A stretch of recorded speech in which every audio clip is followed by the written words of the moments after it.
coming back again and again to have that experience of, racing with one heart and one mind with 3 other people that were going to succeed at all costs. This is the Adventure Sports Podcast, where we talk to athletes, adventurers, and business owners from around the world of adventure sports. Whether you're climbing Mount Everest, starting a bike shop, or getting up off your couch to take your kids hiking for the first time, we want you to have the motivation and inspiration you need to chase that next adventure. The Adventure Sports Podcast is brought to you by Camp Crate, the leaders in fully planned self-guided backpacking adventures, as well as backpacking gear rental. You can check them out at campcrate.net. Before I knew better, I used to carry cans of food into the backcountry like a doofus.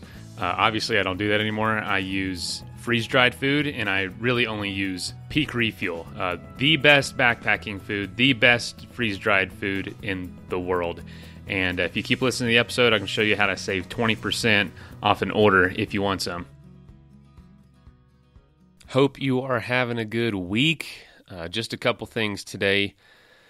This show's pretty long, and one reason is I told you last month we're going to start interviewing patrons for the show. If you're a $5 a month supporter of the show, you're going to have the chance to book one of our patron interviews and be on a show. So patron took us up on that. D. Roz is being interviewed today, and it's the first 15, 17 minutes of the show, and after that is going to be the episode with Robyn Benincasa, interviewed by Kurt. Yeah, it's just great to hear from the folks that actually support the show, what they're like, and Dee is awesome. She just got into the outdoors not that long ago. Her boyfriend's really helping her do that, and she got into it with this really funny, really cool, unlikely story involving sheep, and that is what sparked this interest in the outdoors. So it's pretty awesome. So I hope you enjoy that. If you'd like to be on yourself and support the show, you can go to patreon.com/adventuresportspodcast, and you can give to this show as little as $1 a month. I mean, for 3 hours a week of free content, it averages 13 episodes a month, all for free. Well, if you become a patron, but for $1 a month, you can't beat it. It's an awesome deal, and you get to know that you help support this very homegrown show happen. We have to buy equipment, and we have software and programs that we have to pay for, but we want to keep doing this, and we're going to keep doing this, and your support would be super appreciated. Also, another way you can support, just share us on Facebook. Excitingly, we had our best month ever. January has been our best month by far for listenership. So I told you we're going to make 2019 the best year of the show, and it's already off to a great start. And let's keep it up. Tell your friends about it. Share it in any way you can, and we are so appreciative, because getting outside it's not just about growing the show. It's about getting this in more ears to be inspired, because we believe the outdoors, adventure, nature, I mean, it has healing powers, man. It's like it does something to you that nothing else does. And we think in this day and age of over-civilized, over-urbanized people, folks need a place to escape to. And they need some sort of activity to get them out there a lot of times. So let's keep this up, make this thing happen. All right, here's the episode. Yeah, first of all, thank you for being a patron of the show. Yeah, I'm happy to do it. Your podcast is really the first one that I've supported, because I really love the content. I love what it's about. So it was important to me to support. Wow, we really appreciate that. That is awesome. Really good news to hear. So cool. And it says Adi Roz on the Skype, and you put D Roz. Do you go by D? I do go by D. Okay, perfect. Yeah, my first name's a little hard to pronounce sometimes. Okay. All right. Well, I like the name, D. Roz. Thank you. It's like I don't know, that's a perfect, it's really easy to remember, and it sounds cool, D. Roz. Like branding, right? Yeah, I was going to say, it's like a brand. Yeah, I would go to parties, and people would be like, hey, D. Roz is here. Yeah. Yeah, you're ready to go. That's awesome. So what kind of adventure sports do you like to do? So I am new to the adventure sports world. I was that kid who didn't like being outside. My parents took me to Yosemite and I elected to sit in the lobby and read instead of go hiking when I was younger. No And way. In I Yosemite? know, I Oh, know. it's my favorite place in the world. I would pay so much money to be able to go there right now. Oh, man. But I had this kind of epiphany, and since then, I've really been exploring hiking, and I just went camping for the first time. What'd you think about it? Surprisingly, I loved it. And, I had so much fear associated with hiking and with the outdoors that, a simple hiking trip, which to everyone is like, okay, whatever, I'm going hiking for the weekend. It felt like such a huge accomplishment to me. And I think that, there's so many people out there like me who are afraid of the outdoors or intimidated and they never try it and they're missing out on so much. So I'm really hoping to get all of us noobs a little more excited and involved in outdoors. That's awesome. So were you in a tent? I was in a tent, so I went with my... Was it scary? No, not at all. So I was with my boyfriend who's a biologist and he is such a nature guy. He's all about it. He grew up camping. He grew up running around outdoors all the time. And so he's really been introducing me a lot more to different things in the outdoors and discovering plants and animals because that's his thing. And he really created a safe space around it. And it was incredible. And I found out I was braver and a lot more capable than I thought I was. I peed in the woods. I think that's a pretty big accomplishment. That is absolutely a big deal. My wife, who is outdoorsy, that's probably it's probably what she likes the least about it, is having to do that. But that's really cool that your boyfriend, who is, you said, very outdoorsy, and you mentioned he has a blog called Man About Nature, that he created that space for you to enjoy. That's really important for first timers to go with someone who's experienced. And you'll learn quickly, like, once you get the hang of, like, outdoor stuff, your whole world just opens up. And then all of a sudden, once you get started, that's the hardest part. And when you do get out there, then everything just opens up. And then you can be, like, a, quote, expert in no time. You know what I mean? Yeah, for sure. So, now with the blog that he started, he's really making it about teaching other people about the outdoors and kind of easing people in, using me as his primary case study. But just this experience, not only has it been really good for me personally, but I've decided to kind of every year make it a New Year's resolution to do one thing that scares me, to overcome a tangible fear. And a lot of that is associated with outdoors and adventure sports, as a way to kind of be stronger and more resilient and better in all other areas of my life. Wow, so that's an awesome goal. So what did you say this year was? It's indoor rock climbing because I'm really afraid of heights. Oh, cool. That is awesome. So is there rock climbing near where you are, or a gym? Yeah, there's gyms kind of.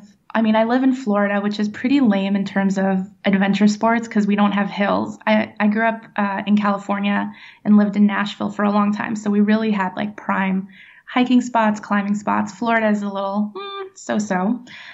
Yeah, I'm from there. So yeah, it's the opposite of mountains.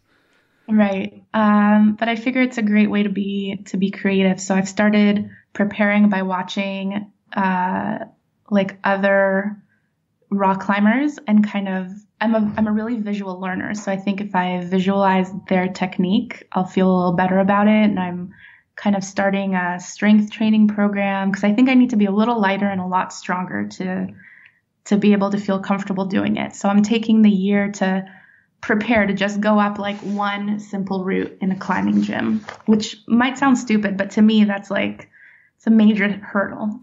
Oh, that is not stupid at all. And just getting out there and doing it is the most important thing because, everyone out there that's in any gym anywhere that's killing it, they started out where you are. And a lot of people are starting to climb. It's gaining in popularity.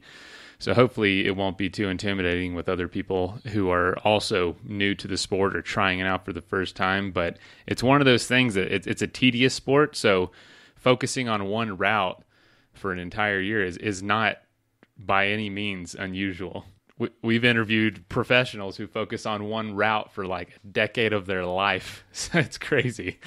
That's pretty incredible. And I mean, by no means am I gonna go out and climb like any outdoor mountains quite yet, but I figure it's like a one step at a time thing. And in the meantime, I'm learning so much because I'm a very I like to be intellectually engaged. So everything that I do, I research a ton on it first to kind of get more in my comfort zone. So I've learned so much about things like ultra running. So I'm running a 5K this year, and I've learned about all these rock climbers. And I feel like at the very least, I'll be really useful to my pub trivia team, if nothing else. Right. That is awesome. Well, congratulations. So where in Florida do you guys live? So we live in South Florida in like the Fort Lauderdale, Deerfield Beach area, and then I work down in Miami Beach. Cool. That's awesome. We go to, our family's from Central Florida, but we go to Fort Myers a lot. There's family down there, but yeah, it's it's been on my mind a lot. We've had a lot of snow out here in Colorado in the last few weeks, and I'm like, man, I'd like to get some warmer weather. The grass is always greener, right? Because I'm fantasizing about snow. My best friend lives in Toronto, and I'm like, please just mail me some snow. Yeah, I know. It is, you're going to want what you don't have naturally. Because I told my mom the other day when it was snowing, I'm like, look at this. Isn't this crazy? And she's like, oh, it's 91 degrees here. I'd love to be there. And I'm like, well, I'd love to be in some warmth. Just switch. That's hilarious. I think though, Colorado, the mindset of people seems to be really into like holistic living and adventure sports. I think it's also harder in Florida in that respect because people are a lot more materialistic and not focused on appreciation of really anything. That's a good point because right where you live, there's 3 national parks: Everglades, Biscayne, and then Dry Tortugas, even though that one's hard to get to. But there's a lot of really unique natural resources. But, a lot of people in Florida are on vacation, and especially in Miami, it's a lot of vanity and materialism. Sports cars, and everyone's just gorgeous on the beach. The focus isn't really on the natural landscape. Right. It's all on people. Right. I think I fit in the forest better. I can hide behind some trees. So you mentioned you had an epiphany about a sheep. Now, what is that? Do you mind sharing that story, or does that ring a bell? Yeah, this is like the story of how I came to nature. Perfect. So in between undergrad and grad school, I went abroad to volunteer in Israel, actually. And whilst there, I got chosen for a leadership program where they took us to various weekend retreats. And one of those was to a biblical park. So this natural park had plants from biblical times, which is really, really awesome. You get to take a step back and view the country as it was 2,000 years ago, which is awesome. Yeah. And one of the leadership exercises they had us do was we had to herd some sheep and some goats in different formations into different areas. And it was a test to see how we work together in a group and how we're able to take challenges and who takes leadership, et cetera, et cetera. And I am fiercely competitive. I'm the type of person who has to win the warm-up. So I was like, okay, well, we're going to get these sheep where they need to be. But sheep, if you've ever had any experience with them, they are stubborn mofos. They don't want to do anything you want them to do.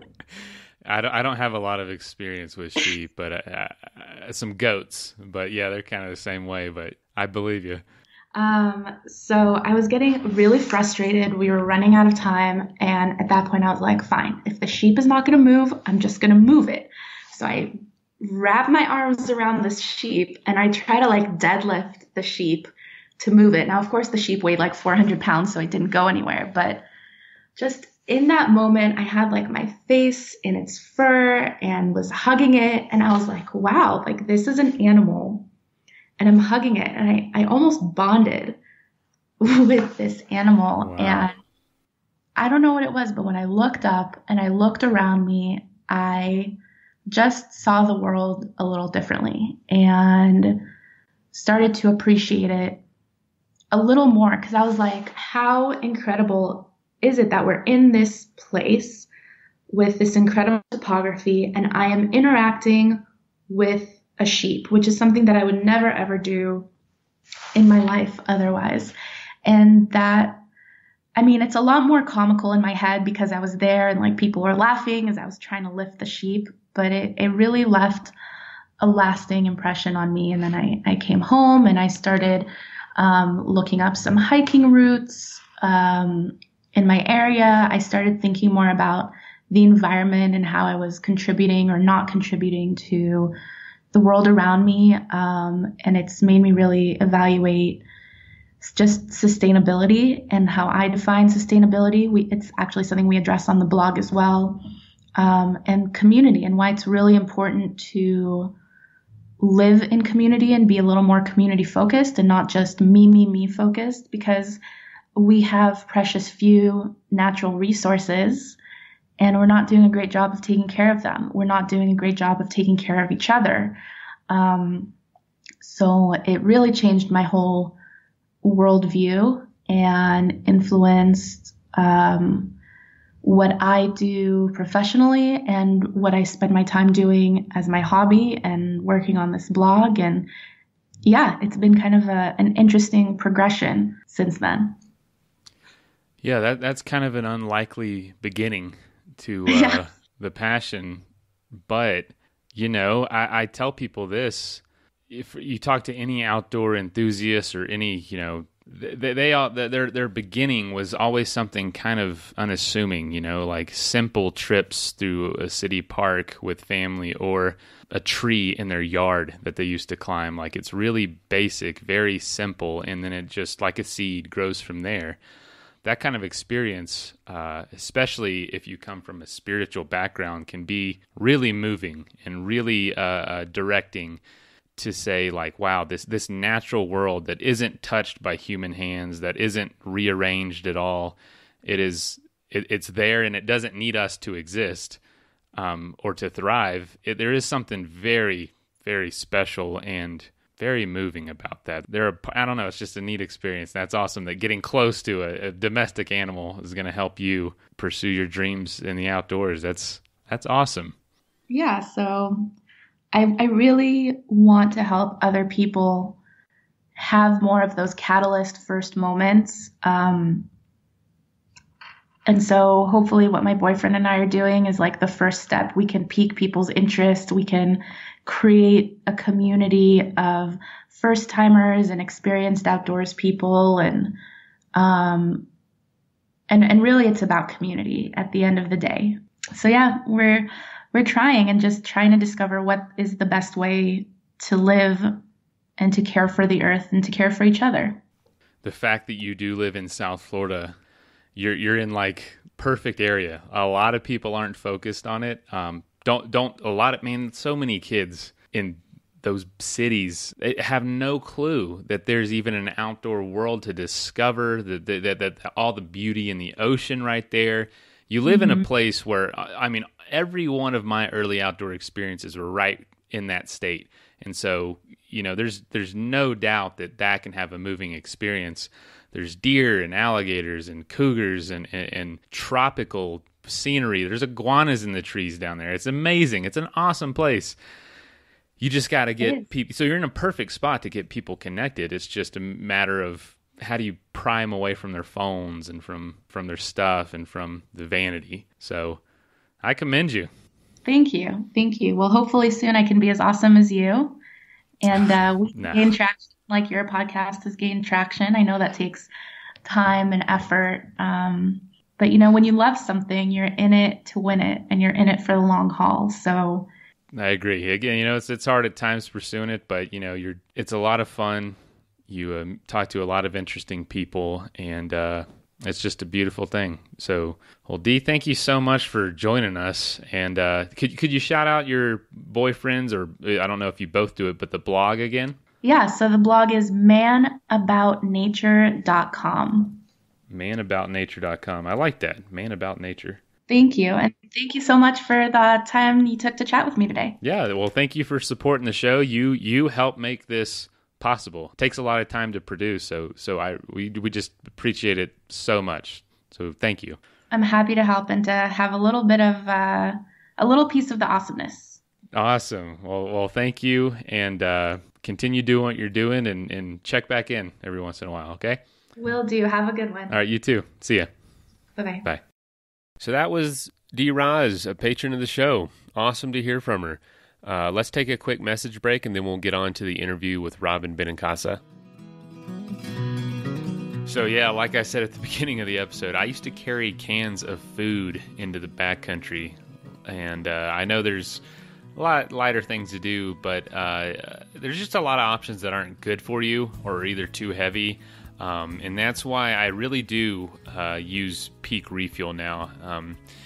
They're a new backpacking food company, and I say backpacking food, really it's just freeze-dried food that you can use for anything. I've actually eaten it for dinner before with my family because it's real food. It does not taste like backpacking food or hunting food or something that you're only going to eat in the backcountry. It's delicious, high in protein, nutritious. It is going to refuel you. It is filling, huge portions, and I really encourage you all to give it a shot. At least try it out.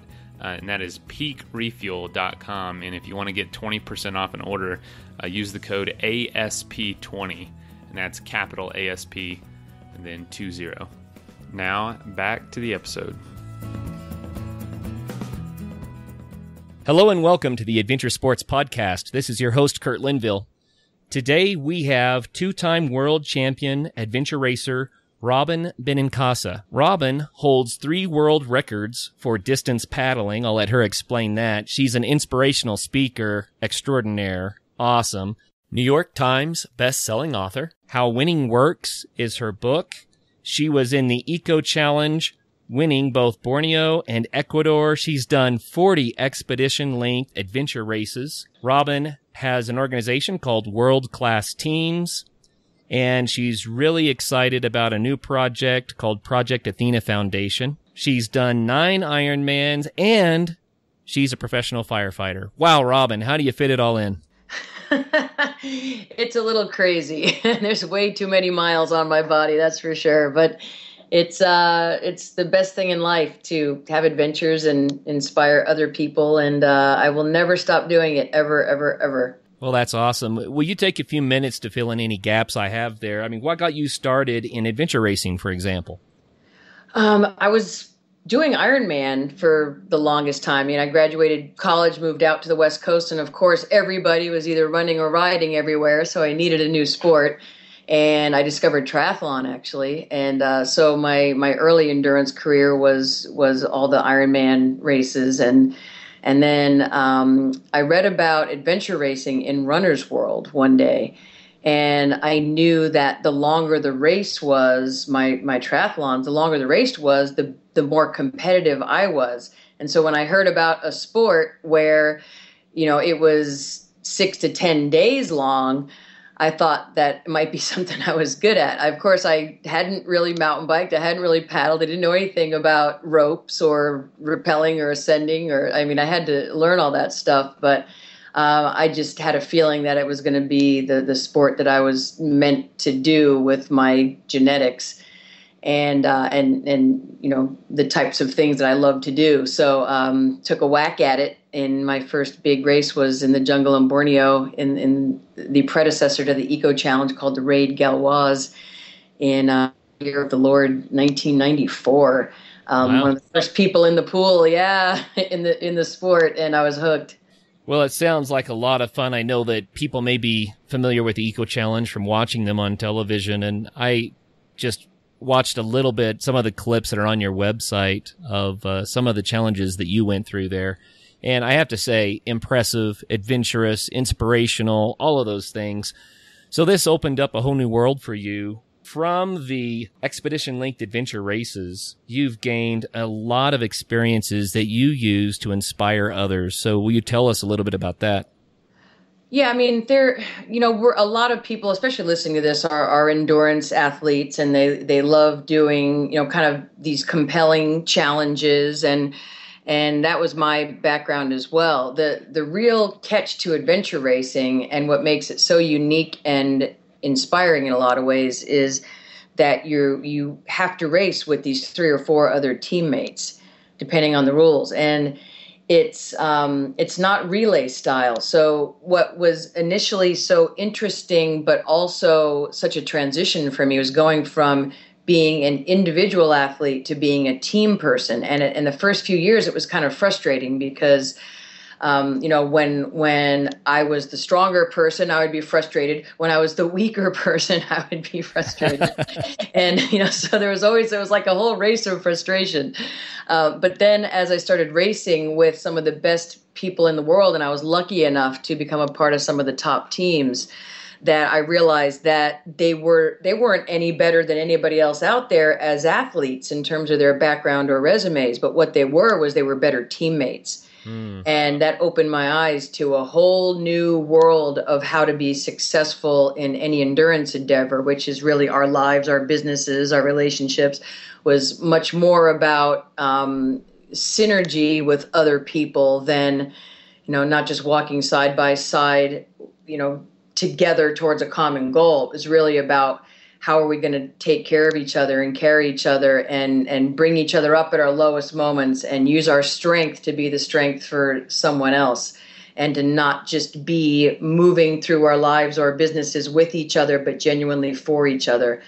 And I realized, pretty quickly that was the difference. Yes, certainly everyone was fantastic athletes. You certainly can't take that away. But what put my teammates on the podium for so many years in the sport was just their incredible teamwork and leaving their egos at the start line and doing whatever it took for each other to get across the finish line. Oh, that's really cool. So I want to dive back into this a little bit more deeper later in the show, but let's go back to the expedition length adventure races. What does it feel like to be in a race that's that extreme, that lasts for days and days and days? Take us there. Let us know what that's about. It's it's so hard to even explain. I mean, well, people finish these things. It's like I call it re-entry, because it really feels like you've been on the moon for a week, 10 days, and you're just coming back into a world where there's warm food and beds and shelter. And when you undertake one of these, you are basically setting aside any of the comforts that you've grown to know and love in your life, like shelter and food and sleep. And what you're giving that up for is this kind of higher level connection to others and striving for something that no individual could ever accomplish alone. And so in that way, it keeps people coming back again and again, because it's nothing you can get in real life. We're literally moving 22 or 23 hours a day for 7 to 10 days through this course. And at first people tried to not sleep, but we realized that was not the good strategy, because then you were lost. So, we discovered that you kind of need a one REM cycle every 24 hours, which is about 90 minutes, to kind of keep your head together. And so that's sort of the formula that some of the teams developed, was sleeping, an hour and a half to 2.5 hours every 24, but that was really it. And so your body is breaking down, your mind is breaking down, but you still have to get to the next checkpoint and do it right and find your way through it, because you're navigating your way through this entire course and getting each other through the course. And it's almost like a religious experience in a way, where it's just a whole another world than you've ever experienced in your life. It's not just about endurance. It's about, teamwork and strategy and keeping each other in the game. And it's really quite an epic thing. And that's why all of us, even though we were, broken and out of cartilage and everything else, we just kept coming back again and again to have that experience of racing with one heart and one mind with three other people, that we're going to succeed at all costs. And it kind of makes you realize what some of our original explorers and adventurers must have gone through. The nice thing for us, though, is you have a radio and helicopters coming to get you. Ernest Shackleton and and those folks didn't have any of that. But it's nice to in a way be able to experience some of what our earliest real explorers did, but in a kind of an interesting competitive format. Story Musgrave on our interview made mention of athletes like you, and he said, what I did was nothing compared to those people. I think he's generous because what he did took humanity in a whole new direction. But I think his point is well made that when you're doing something this extreme, it takes something special deep inside. You've got to reach inside and find something that can carry you through. What was that for you? Well, obviously, a lot of it is internal drive, but at some point that's gone. Certainly physically and spiritually and emotionally, every single person out there gets to the end of their rope at some point. And I think the driving force is always, wow, I can't let these three other people down. And ultimately in the long run, I can't let myself down. And there's, I think, just this, if you really can keep putting one foot in front of the other, or one pedal stroke in front of the other, or one paddle stroke in front of the other, you can get there. And it's such a metaphor for life in so many ways. I mean, when you come home from one of these things, you kind of have this feeling of, wow, nothing in my life for a long time I can ever say that was hard. I can't say it was hard to wake up early for this meeting, or it was hard to put 12 hours in at the office, or it was hard to, do anything really, because you always have this frame of reference. Like, well, 2 months ago I was on a glacier at 3 a.m. trying to wake up and pull my skin off the ice so I could keep running. So, this is not so bad. But it's such it just makes you realize how strong you really are when you have to be. And I think that a lot of people don't ever find their edge, or they don't really know what they're capable of. And I think a lot of endurance athletes do. I think that's what draws us, to things like that, is to say, wow, I'm so much stronger than I ever dreamed. And it's so much fun to find that out and to inspire other people to find out how strong they really are, because we don't use much of our capacity in day-to-day life in America. We don't use much of our capacity to be strong. And, I think that's a lot of the draw for all of us. So if someone wants to get started and they want to go from couch potato, right, to adventure racer, what's your recommendation? How can people pursue this? Obviously, you got to get into some kind of baseline fitness with, just general fitness and stamina. But you need to learn a little bit about rappelling. You need to learn a little bit about paddling. You need to learn a little bit about mountain biking.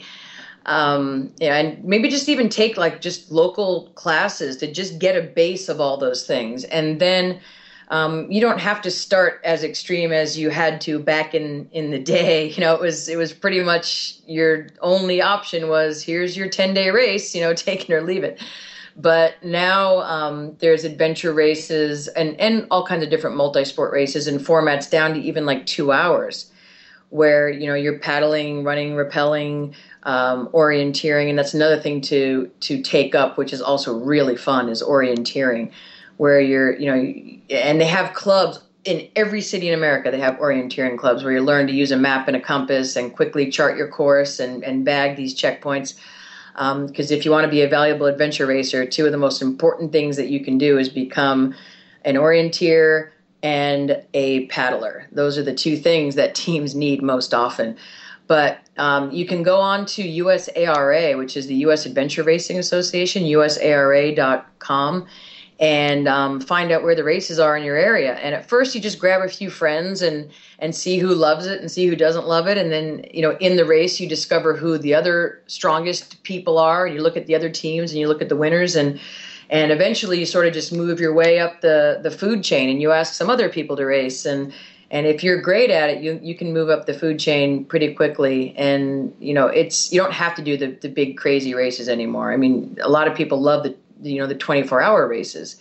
So it's, you get out there on a Friday, you race Saturday, come home Sunday, and you can be back at work, but you still have that experience of kind of pushing yourself with a great team. Wow. Take us to a race, a memory that you have that really impacted you, something that made you say, you know what, I love this and I want to keep doing it. Can you tell us a story of one of your personal experiences? I don't know whether I was loving it at the time. My first race with the best team in the world, who at the time were called Eco Internet. It was a big race, the Raid Gauloise in Ecuador, and it was kind of the main big game in town. And it was the first time that they ever had an adventure race go to a huge mountain peak. And on day 3, after running for 75 miles, starting at 14,000 feet elevation, we had to summit a 19,700 foot active volcano. So we had to go to almost 20,000 feet after minimal sleep 3 days into a race. And we were just all an absolute disaster, as you can imagine. And we all looked pretty terrible coming into the hut at 15,000 feet where you started the climb. And we were at the front of the race with the French.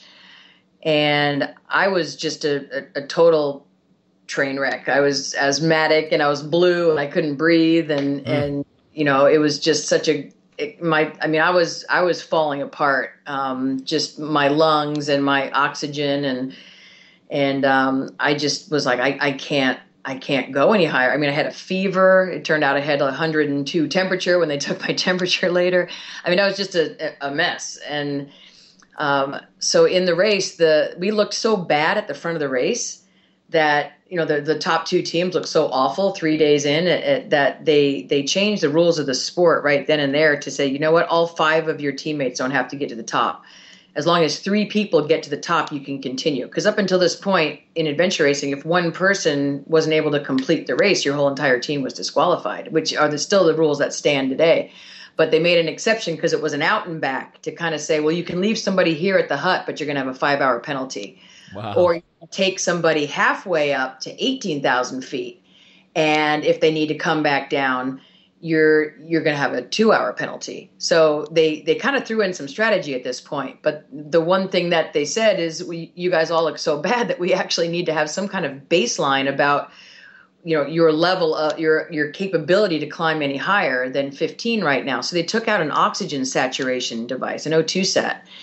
And right there, they made a rule at 1 a.m. as we were about to go out the hut, which was the first, gate that was open for climbing. And it was just the 2 teams that were in the hut. And they said, you have to have an oxygen saturation of 71% or more to continue.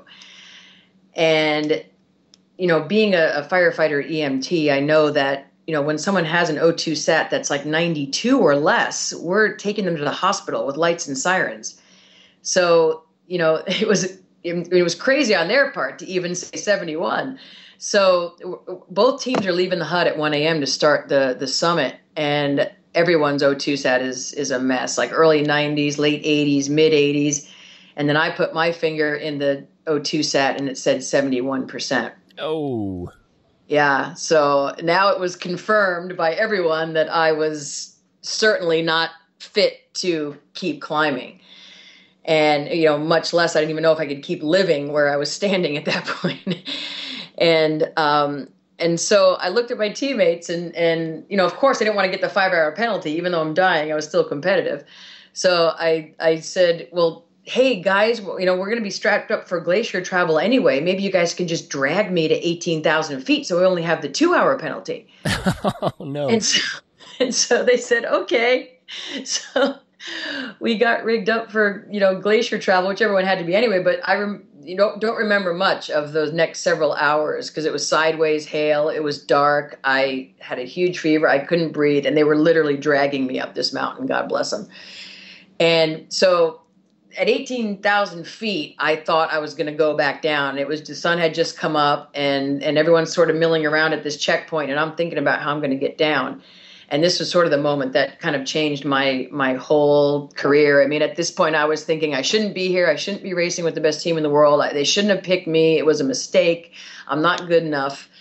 And I'm in the snow, and I'm like crying and eating my cookie, and I'm wondering how I'm going to get back down.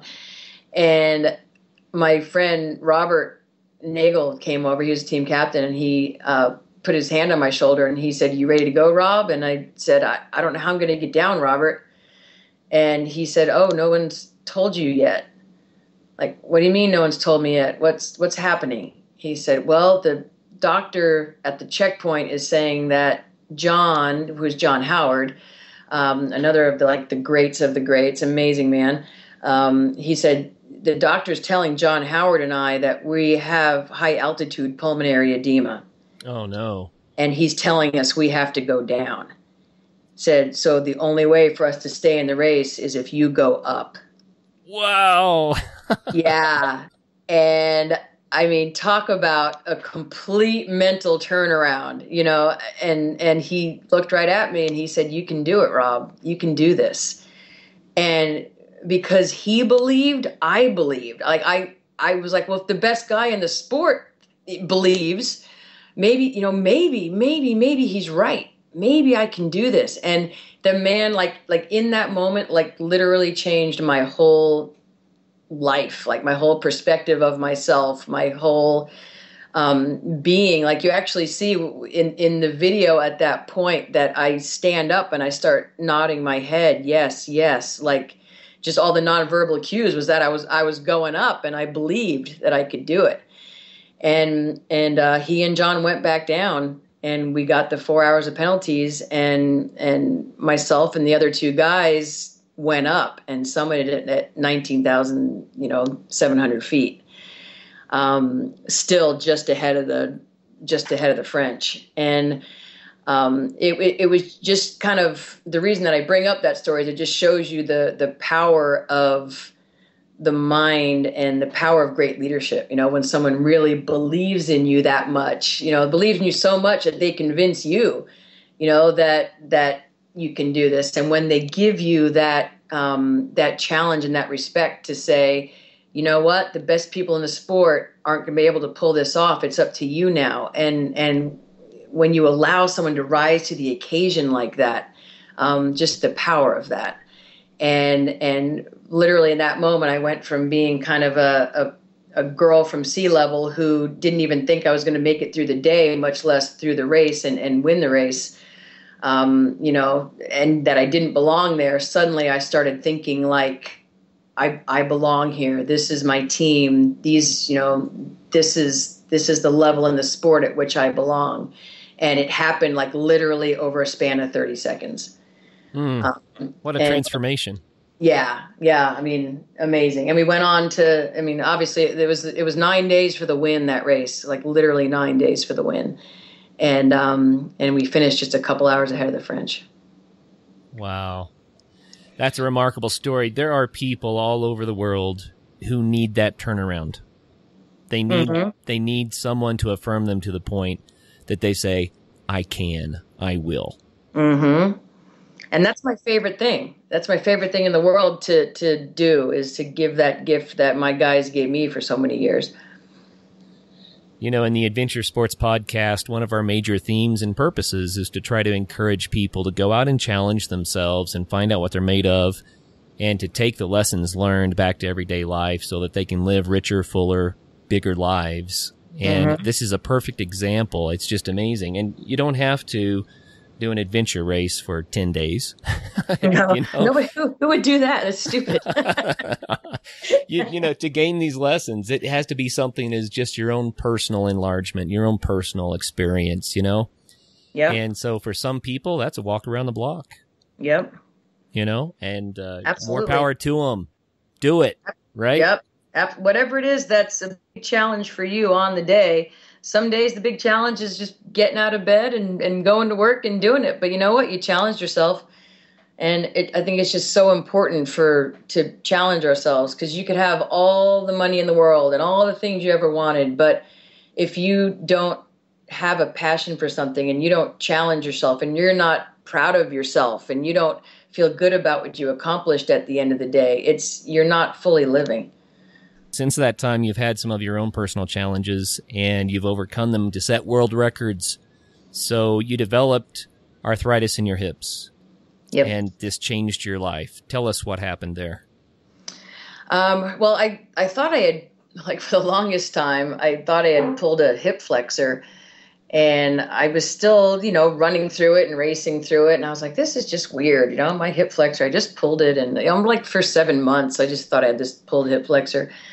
And then we were in the World Championships in Scotland, and I literally got to the point where my leg wouldn't move anymore. I mean, it was just in so much pain in there because there was zero cartilage, that I was at that bone scraping against bone, and my body literally wouldn't let me do it.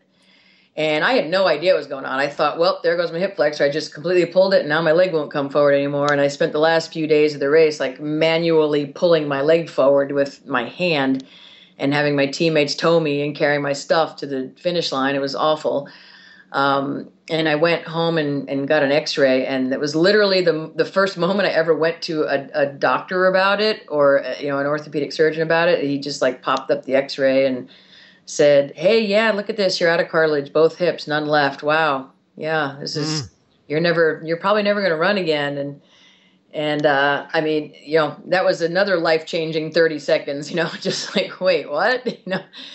And so, he said, well, you're going to need both your hips replaced. And I was like, nah, just give me some 800 ibuprofens. I'm good. I'll see you in a couple of years. And he's like, you're going to see me in a couple of weeks. And I left, like, goodbye, see you in a few years. And he's like, see you next week. And, it just, because he just knew how long it was just going to take to sink in, that it was, I just felt like just a German shepherd when their hips go bad. Like you, literally, couldn't, everything was locked up. I couldn't move. I couldn't sleep. I woke up in just ripping pain every night.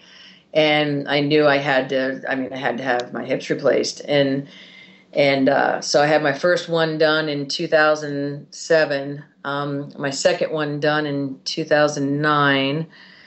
And at another race, of course, I hit the deck, and that was when I ran out of cartilage on the other side, and my teammates had to drag me to the finish line. So it was, and yada, yada, yada. Over the last 6 years, I've had 4 hip replacements and 2 cup replacements. And they were all just the gnarly surgery where they have to dislocate your leg to get in there and work on it. So it's been hard, but at the same time, it also led me to some really cool, different things in my life. When faced with, you can't do the other stuff you loved, I just said, well, I'm going to find some new stuff I love then. Well, you went on to set 3 world records paddling. What an inspiration. Tell us about these 3 records. My first wild hair was to see if I was any kind of a decent paddler, because mostly in adventure racing, you're in double kayaks. And I was racing with some really top Aussies and Kiwis and just great paddlers. So we were always one of the best paddling teams in a race, but I always assumed it was the guys, that were kind of providing the power in the back there. But I always felt like I liked those sections of the races, and it was probably because we were fast, but I was like, well, maybe I can try being a paddler. So, I took a whack at, my first big solo race was, the Yukon River Quest. And it was a race from Whitehorse to Dawson City down the Yukon River, 460 miles. And, it was kind of during the summer, so it was sort of the midnight sun thing, which was pretty cool. And I loved it. Loved. Okay, well, it sucked in parts, obviously. But at the end of the day, I loved it because I was good at it. And I did really well. And so I started, realizing that I might have a 7th sport career here. in ultra distance paddling. So then I did the Missouri River 340, and absolutely loved it. The MR 340 is the longest nonstop paddling race in the world. Actually, it's 340 miles down the Missouri, but it's completely nonstop. Whereas the Yukon, they make you take 1 7-hour break. And I discovered a talent that I never even knew that I had. My first MR 340, thankfully, and it was a very, very cool thing, and I was so surprised. I set the women's course record. And so I was like, well, maybe I got something here. I was like just really excited to, at my age and with my metal hips, to have a brand new sport that I was good at. So then I started taking whacks at 24-hour records and was able to get the 24-hour flat water Guinness record, and then the 24-hour moving water Guinness record. And then a year and a half ago, I set the 24-hour stand-up flat water paddling record. And it's just been fun. It's just been a fun thing to do to kind of introduce the sport of stand-up to ultra endurance, or kind of following the footsteps of a couple other guys that started going down this ultra endurance road, in the stand-up world, and then in the kayaking world to kind of throw down the challenge and that's the fun thing about the Guinness 24-hour records is, it's not where people gather and all do it at the same time. Like someone might take a whack at it in China tomorrow or in Germany. So it's one of those things where you apply to Guinness and they look at your course and they tell you whether, okay, that's a flat water attempt, that's a moving water attempt, or that's an open water attempt, depending on the body of water. And then they have all kinds of things that boxes you have to check and documentation you have to provide and all these witnesses. And so it's kind of a neat way to start to have a worldwide competition, where, in your own backyard. So that's an individual worldwide competition. Yeah, it's pretty cool. Yeah, it's fun. I had a friend introduce me to doing those because he held all the world records in kayaking. So I started following in his footsteps, and we started setting them together. Like he'd set the men's, or he'd attempt the men's, and I'd attempt the women's at the same time. And it's been a hoot. And I think 2 of the 3 records still stand currently. So that's a fun thing for me, is to have discovered a strength as a paddler. But of course, the other neatest thing that the crazy hip setback led me to was the best thing I've ever done in my life, and that's start a nonprofit called Project Athena. Yeah, I was just getting ready to say, you've already inspired us with amazing comebacks, setting world records after 4 hip replacements. And now you do inspirational speaking. You're a New York Times bestseller for How Winning Works. And you started Project Athena. Tell us about Project Athena. I was really kind of inspired by a great friend of mine who is like one of the world's best ultra endurance athletes, a lady named, in multisport. Her name's Louise Cooper, and she is 61 now, and she will kick all of our asses. Day in, day out, around the block, any sport, you pick it, she will beat you if it's an endurance race. I mean, she's unbelievable. And not only that, but she's the nicest person on earth. And not only that, she's a 2-time breast cancer survivor. And after her first kind of bout back in 98, I was truly inspired by her and her approach to not only her treatment, but her recovery, and the fact that every single day, no matter what it was, she got out of the house and kept her routine. And when she couldn't run, she walked. And when she couldn't walk, she rode her bike. And when she couldn't ride her bike, she just went to the end of the driveway and back. But every single day she did her thing. She never let that athletic side of her life go. But most importantly, she always put some huge, big, hairy, audacious adventure on her calendar, like a year away, so that in her mind, she wasn't, just having her chemotherapy treatment. She would be having her chemo and thinking about the day she was going to stand on top of Everest, or the day she was going to cross the finish line at the Marathon des Sables, or, some crazy big thing she was going to do. And so after I started having my hips replaced, kind of inspired by her, that's when I said, well, I'm going to be a paddler. I'm going to go do the Yukon River Quest, and I'm going to do the MR 340, so that in my recovery, I didn't need to run because I was a paddler now, and I had all these other great things to do. So based on kind of that inspiration, the idea came to me that, well, maybe we can do this for other people, and it started out to be other women, like to say, yes, you're a survivor of a medical or traumatic setback, but we're going to provide this great environment for you where it's not about the setback, it's about the comeback. And we want to provide this great comeback party for you in the form of an endurance, usually an endurance-related adventure, often multi-sport, which is our background, so we're good at coaching it. And just in a way that will really help you inspire and amaze yourself again and your friends and family, so that they're not worried about this weak person. They're suddenly going, holy badass. Like my wife, my mom, my sister, my friend is, not only a survivor, but they're this amazing kick-ass person that's doing these things I wouldn't even dream of. And that really gives the survivors a charge to be like, that's right, man. I'm not just a survivor. I'm going to do this thing that most normal people would never dream of. And it's going to be my signal to the world that I'm back and I'm better than ever. So what we basically do in tagline form is we help survivors live an adventurous dream as part of their recovery. And so each year we have 6 adventures that we take survivors and fundraisers on. About a third of the field are survivors, and the other 2/3 of the group are fundraisers, which we call our gods and goddesses, and our survivors are Athenas. And there are things like we have a hike called the Harbor to Harbor, where we hike from Oceanside Harbor to San Diego Harbor down the California coastline, 50 miles in 2 days. So you're hiking a marathon a day for 2 days. Wow. Then we have the Grand Canyon rim to rim, where we hike all the way across the Grand Canyon in 1 day. And we have the rim to rim to rim, where we hike all the way over in 1 day and all the way back the next.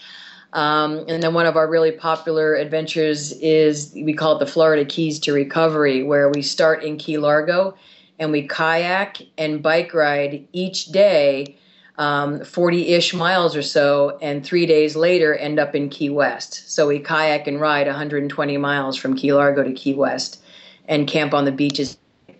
And then we also have next year a Santa Barbara 24-hour adventure race, where we're going to all stay together and navigate together and paddle and ride for 24 hours in Santa Barbara. So they're all these adventures that are crazy and your family shakes their heads, but at the same time, we train you and they're totally doable for non-ultra people, just for regular cool people are doing these things. And my friends like Louise and I are their trail angels, and we train them and facilitate their success and make sure we're all doing as a team whatever it takes to get everyone across the finish line.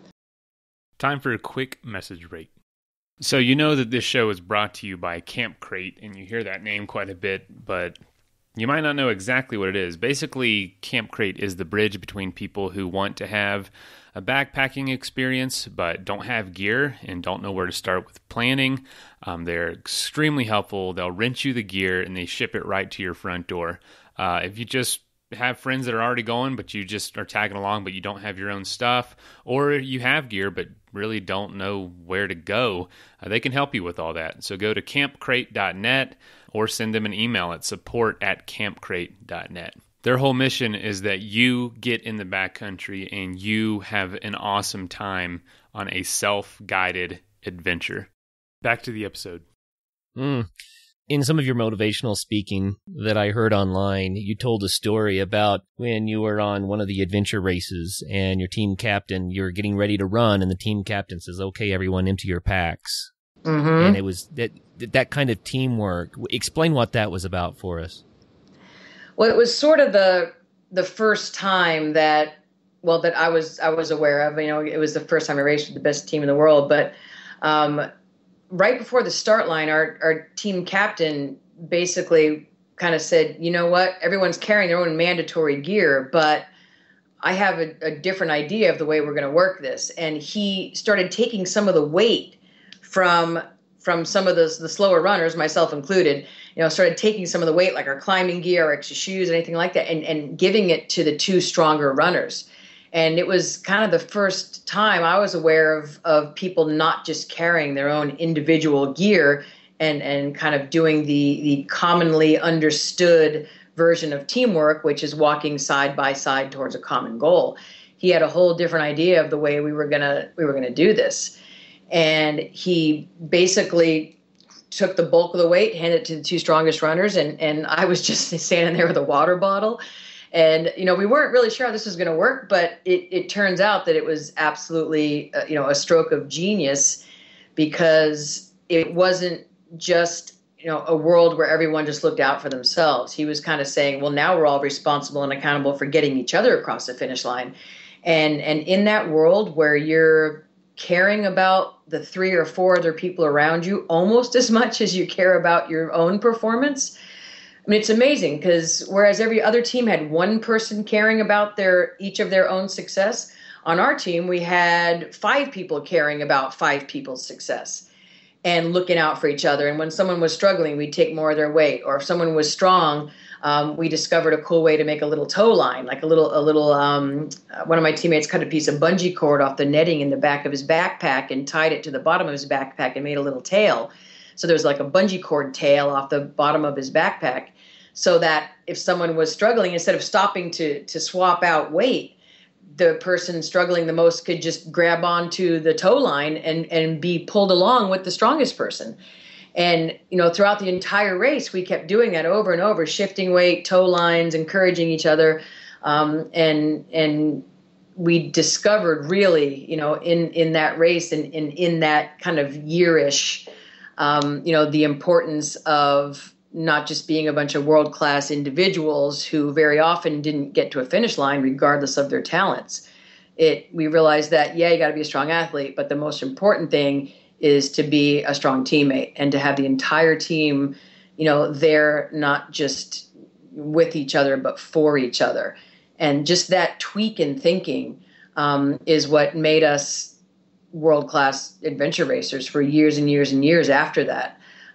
We were never the best athletes. We were all in our 40s and 50s, and we came from all over the world, and we never even trained together. But it was really just that mindset of I'm going to take care of this person next to me. I'm going to care about them as much as I care about myself. That changed everything and got us through every challenge and got us through every low point. And I mean, there was almost nothing that could keep us from crossing a finish line at the top of the pack. I mean, maybe not first, but kind of in the top 5, because we slowed down less than any other team did. I mean, all the other teams had to wait for their slowest or most broken person, and we just took ours with us. That's remarkable. Now rewind to Project Athena. Yep. It's this type of teamwork that allows people, I think, to be really successful when they're overcoming their own challenges. And I'm sure that you're applying that in Project Athena. Totally. And that's kind of the neat thing. Like, I show some of our adventure racing clips in my presentations that I do for companies. And a lot of our gods and goddesses, our fundraisers, come from those audiences. And so it's neat because they've gotten to kind of hear about it, but then they get to experience that world themselves, where everyone's ego is at the start line. Nobody cares if you're the strongest one. Everybody cares if you're, the most challenged one at the time. And we all travel as a pack, and there's no negativity about weakness. It's everyone just kind of gangs up on it and fixes it. People feed you, they help you drink, they take some of your water till you're recovered, and then you help them later. And a lot of people haven't been in that world. And so that's why people keep coming back, is because they don't have that same world, maybe even in their own family or in their place of business. And many people try to bring that energy and vibe back to their families and businesses. And it's just a really nice place to be that a lot of people haven't experienced before. And that's why we love it so much. I love the concept that we're stronger together than we are apart, and the things that can be accomplished as a group that maybe we would not be able to do individually. It's beautiful. Yeah, and when nobody cares who gets the credit, and when nobody cares who the strongest person is, like it's funny because we've had people like in the Grand Canyon who are very wrapped around the axle with their ego, and they have to be the first person to the other side. And we've had one or two people go off the front and just disappear because they had to prove how strong they were. And they just miss the entire experience. Not only that, we could have used their strength. You can get your ego fulfilled by taking your strength and helping somebody else instead of just going off the front. You're going to get even more credit than just being the strong person going off the front. You're going to feed your ego even more if you go to the back and help that person, because everyone's going to see how awesome you are. And I can't, it hurts my brain sometimes when I see somebody walking off the front going, well, they're not only missing experience, they're also missing a moment to get what clearly they need, which is recognition. They're missing that moment too, to really be recognized by the group for how awesome you were in helping somebody else. And why wouldn't you, if you do have to satisfy an ego, why wouldn't you wrap your ego around the team's success and the group's success and helping somebody else than just getting there first? Because that doesn't do anything for the group. And in fact, like those people are so far not a part of the group that even later the group hasn't bonded with them. And I actually had somebody come back once because they went off the front the first year and said, I feel like I missed everything. I feel like I missed everything that you guys had together, and I want to be part of that. And it was actually a girl. And so she had the experience the second time around. But, yeah. I mean, you don't necessarily have to leave your ego at the start line, but wrap your ego around helping somebody else, your team's success, getting that kind of recognition, and not just getting there first. Well, Robyn, you know what? In the end, when one is alone, trophies make very poor company. Hell yeah, I love that. Yeah, that's true. Yep, they got there first, and then they had to sit there and be hungry until the van came an hour later. They got squat. Exactly. Well, I am sure that our listeners could get a lot more of this sage advice if they picked up your book, How Winning Works. Do you have any promotions or special discounts for us? Yeah, I mean, if you want to email me, I will send anyone out a book at my cost, just plus shipping, so about $12. I will send you out How Winning Works. So shoot me an email, and I will have my my person that ships out stuff get a hold of you and make sure they have the right address. And then if you come on one of our Project Athena adventures, the website is projectathena.org. Project Athena, like the goddess, .org. And you can sign up to be a god or a goddess, or if you know a survivor we can help, they can apply also on projectathena.org and sign up for one of our adventures. And if you mention, how did you hear about us? If you mention the podcast with Kurt, that is the way that you found out about us, we will take $250 off the amount of money that you need to raise to come on an adventure, which for most of our adventures is $3,000, and we cover all your expenses aside from your flight. So we cover your food, your hotel, your transportation, your campground, whatever it is. And all you need to do is land in the airport that we tell you to land in, and we do everything else for you, rental equipment, housing, everything. So we would love to have you come on an adventure with us. And if you mention this podcast, we will, you only have to raise $2,750 instead of the $3,000. Right on. So just mention the Adventure Sports Podcast, and you're going to fix them up. Yep. That's great. Well, thank you for that. Now, I've got to throw something your way that's going to be tough for you, but what is the coolest thing you've ever done? Wow, gosh, I know. It hurt my brain right there. Well, all right, so this is something that not a lot of people know if they follow Eco Challenge, but the last night of the Borneo Eco Challenge, we paddled all night to the finish line. And it was just this epic, epic moment of being afraid we were going to be caught, but also feeling like we were in the front of the World Championships, the biggest race in the world. It was a beautiful night. It was, we felt strongly that we were on course and that we had a good chance to win. And just that incredible feeling was amazing. But then one of my teammates started shifting around a lot in the boat. Like he started like scratching and shifting and throwing his paddle down. And we're like, Isaac, what are you doing? What's going on? And he's like, I'm just so itchy, because we're wearing the same, spandex, lycra, whatever, race tops, like for now 5 days, in and out of the salt water, in and out of the bat guano, in and out of the mud, the leeches, the rivers. We all had leptospirosis, which we didn't know till the next day. And so we're all a mess, but he was so itchy and uncomfortable. And then all of a sudden we hear him going, oh yeah, that's better. That's much better. Like, Isaac, what are you doing? And so I turn around, I have my headlamp on. I turn my headlamp on. Isaac is buck naked in the boat. Like, he had taken off everything. So literally we all look back and we're like, Ike. And he's like, you guys, I'm telling you, this is so much better.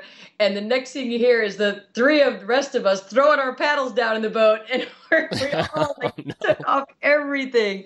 So we could just like feel the cool night air, and it was like the most epic feeling like in my entire life to not have that nasty lycra disgusting thing on anymore, and to just have this cool air over all my sores and leech scars. And we paddled all night to the finish line completely naked. Well, that is a true example of less is more, I tell you. We put on our jerseys for one of the checkpoints, but that was it. Well, that's a new angle on extreme sports for sure. I love it. Oh, that's fantastic.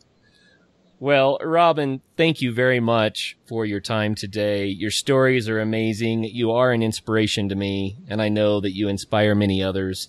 Once again, can you give us your email address and how people can get in touch with you? Yep, it's Robyn, ROBYN, at projectathena.org. Robyn@projectathena.org is my email. My personal website is worldclassteams.com, worldclassteams.com. And the book is How Winning Works. And to come on an adventure, you go to projectathena.org. That's all the ways you can get in touch. Right on. So I first looked for How Winning Works as an audiobook because obviously I love audio. I'm a podcaster, right? I didn't find it. Is it going to be an audiobook? That's a fantastic question. I guess it will be at some point. Right on. I'm glad to hear it. Well, I know that it's available everywhere else that people want to look, and if they email you, then they can get the cost plus shipping version, which is even better. Yep, right, we'll send it out. Well, Robyn, thank you again for your time today. Thanks, Kurt. That was fun. And thanks, everyone who listened. Until our next podcast, everyone, get out there, challenge yourself, find out what you're made of, and have some fun. Woohoo! Right on. See you out there. Hey, thank you so much for listening. If you know somebody that would make a good guest on the show, or if you have a pretty cool story about the outdoors or adventure sports that you want to tell us, please call us and leave a voicemail at 812-MAIL-POD. That is 812-624-5763. You can also send us an email at info@adventuresportspodcast.com. Again, it is always helpful to leave us a review on iTunes. And if you'd like to be a supporter of the show, you can give $5 a month at patreon.com/adventuresportspodcast. And links for all that stuff is also in the show notes. So thanks again for listening. And y'all get out there and do something so you can be on the show one day. All right, later. Also, don't forget, if you want to save 20% off the best backpacking food on planet Earth, go to peakrefuel.com and at checkout, use the code ASP20.